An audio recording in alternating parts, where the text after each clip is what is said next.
जी नाज़ नवां आखा कयूं सिंध में डेंगी ते ज़ाब्तो न आयो आहे। वधीक हिकु ॼणो फोत थी वियो आहे। फोतियुनि जो मजमूई अंग 44 थी वियो आहे।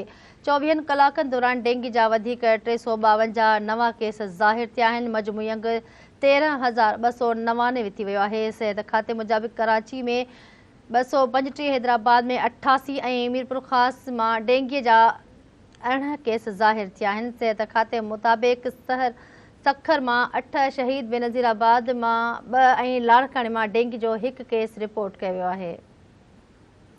इन ई हवाले सां कराची खां धरती टीवी न्यूज़ रिपोर्टर इमदाद सुमरा लाइन ते मौजूद आहे। इमदाद, ॿुधाइजो त मजमूई अंग डेंगी वायरस जो केतिरो थियो आहे हिन महिल ताईं?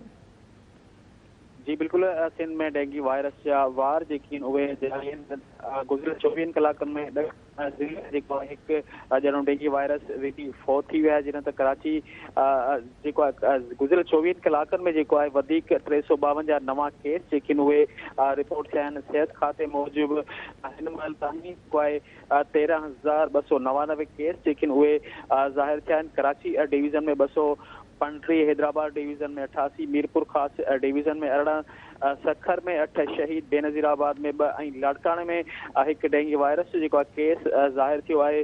24 कलाकनि में कराची जे ओभर ज़िले में 75, सेंट्रल ज़िले में 69, कोरंगी में 34, ॾखण में 28, मलीर ऐं क्यामाड़ी में 12 ऐं ओलह ज़िले में 5 डेंगी वायरस जा केस जेके उहे पिण रिपोर्ट थिया आहिनि।